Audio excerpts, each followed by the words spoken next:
Hello दोस्तों, स्वागत है आपका हमारे बुद्ध स्टोरी यूट्यूब चैनल में। दोस्तों, आज की स्टोरी का नाम है गौतम बुद्ध और आलसी आदमी की कहानी।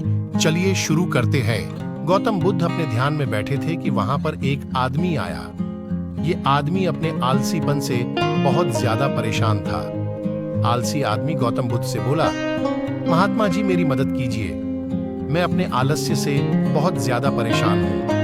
आप ही कोई उपाय बताइए जिससे मैं आलसीपन से छुटकारा पा सकूं। गौतम बुद्ध ने उस व्यक्ति से कहा, पहले मुझे यह बताओ कि तुम्हें क्यों लगता है कि तुम आलसी हो। आलसी आदमी बोला, सिर्फ मुझे नहीं, मेरे परिवार वालों को और मेरे आसपास के सभी लोगों को ऐसा लगता है कि मैं आलसी हूं। गौतम बुद्ध ने फिर उससे पूछा, क्या तुम जानते हो आलस्य होता क्या है? आलसी व्यक्ति बोला, नहीं, मैं नहीं जानता, किंतु मैं इतना जरूर जानता हूं कि आलस्य बहुत बुरी चीज है। इसकी वजह से मुझे बहुत नुकसान हुआ है जीवन में। गौतम बुद्ध बोले, जिस परेशानी से तुम छुटकारा पाना चाहते हो, पहले उसके बारे में पूरी जानकारी ले लोगे तो उससे छुटकारा पाना आसान हो जाएगा। आलसी व्यक्ति बोला, भगवान, इतनी बुद्धि तो मुझ में नहीं है, आप ही मुझे इस समस्या के बारे में जानकारी दीजिए। गौतम बुद्ध बोले, आलस्य एक मानसिक अवस्था है, एक विचार है जिसे जाने अनजाने में हम खुद ही जन्म देते हैं। आलस्य दो मूलभूत कारणों की वजह से ही जन्म लेता है। एक है शारीरिक और दूसरा मानसिक। शारीरिक कारणों में पहला कारण है गलत तरह का भोजन। हम सभी जानते हैं कि हमारे शरीर को भोजन से ऊर्जा मिलती है और यह ऊर्जा सजीव चीजों से मिले तो अच्छी, यानी कि प्राकृतिक रूप से जो हमें भोजन की वस्तुएं प्राप्त होती हैं, उनसे अगर यह ऊर्जा मिले तो हमारा शरीर इससे अच्छी ऊर्जा प्राप्त करता है।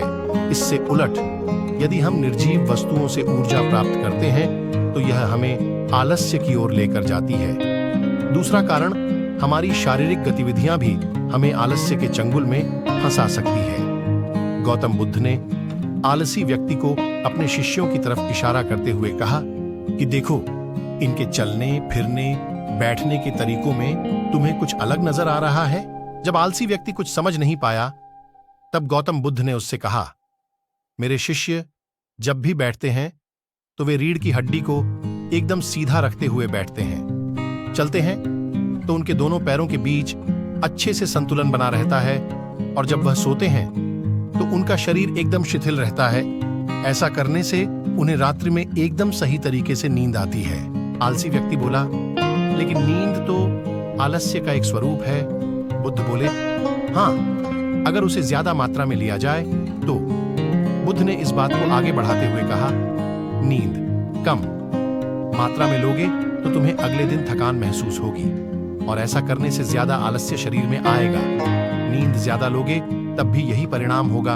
इसीलिए नींद को ना ज्यादा ना कम, एकदम सही मात्रा में लेना अति आवश्यक है। आलसी व्यक्ति बोला, हाँ, यह तो मैंने भी अनुभव किया है। बुद्ध बोले, अब मानसिक कारणों के बारे में जान लो। मानसिक कारणों में सबसे पहले है हमारी पुरानी गलत धारणाएं। अक्सर ऐसा होता है कि हम पहले जिन कामों में असफल हो चुके हैं, हमारे अंदर ऐसी भावनाएं बन जाती हैं कि हम उस काम में हमेशा असफल होते रहेंगे, जिस वजह से हमें उस काम को करने में आलस आता है। ऐसी धारणाओं से छुटकारा पाने का एकमात्र उपाय यह है कि हमें अपने मन को यह समझाना चाहिए कि पिछली बार हम जब उस काम में असफल हुए थे तो हम उसके बारे में जितना जानते थे, अब हम उस काम के बारे में उससे ज्यादा जानते हैं, क्योंकि असफल होने के बाद हम उससे काफी कुछ सीखे भी हैं। गौतम बुद्ध बोले, दूसरा कारण है आलसी और कामचोर लोगों की संगत। कई बार ऐसा होता है कि हम आलसी नहीं होते, मगर जिनके साथ हम रहते हैं हम उन जैसे बनने लगते हैं। इससे छुटकारा पाने का उपाय बहुत सरल है। कामचोर और आलसी व्यक्तियों से दूर रहो। ऐसे व्यक्तियों की संगत में रहो जो अपने काम को बड़ी लगन से करते हैं और तुम्हें कुछ सिखा पाए। गौतम बुद्ध ने तीसरा कारण बताते हुए कहा, यह कारण आलस्य के लिए सबसे बड़ा कारण है, काम को कल पर टालते रहना। यह कारण इतना शक्तिशाली है कि किसी भी व्यक्ति को बर्बाद कर सकता है।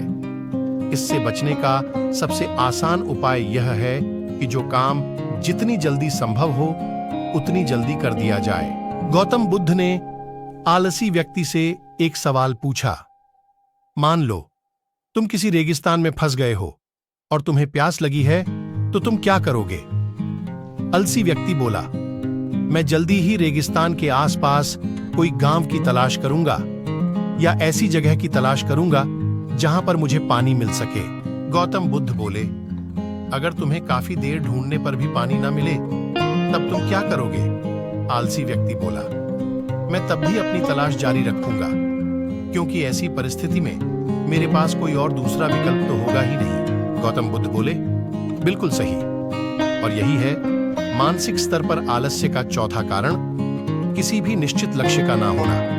यह भी आलस की ओर लेकर जाता है। अब सुनो पांचवें कारण के बारे में। गौतम बुद्ध बोले, सोचो कि तुम्हारे पास काफी सारे सोने के दागिने हैं जो तुम्हें एक जगह से दूसरी जगह लेकर जाना है। तुम चलते चलते थक जाते हो और किसी पेड़ के नीचे बैठ जाते हो और तभी तुम्हें दूर से तुम्हारी तरफ दौड़कर आ रहे डाकू दिखाई देते हैं।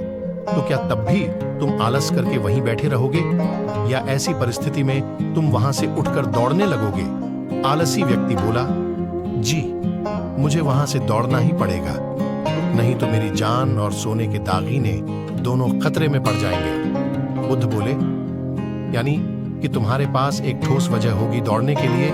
यही है आलस्य का पांचवा कारण, किसी भी काम के लिए ठोस वजह का ना होना। आलसी व्यक्ति महात्मा बुद्ध की बातों से संतुष्ट हुआ। वह बोला, महात्मा जी, मैं अब आलस्य के बारे में सब कुछ जान चुका हूं और अब मैं इन सभी कारणों पर काम करूंगा और अपने आलस्य को दूर भगा दूंगा। दोस्तों, आशा करते हैं गौतम बुद्ध और आलसी व्यक्ति की कहानी आपको अच्छी लगी होगी और इसे पढ़ने के बाद अब आप कभी भी जीवन में आलस नहीं करेंगे।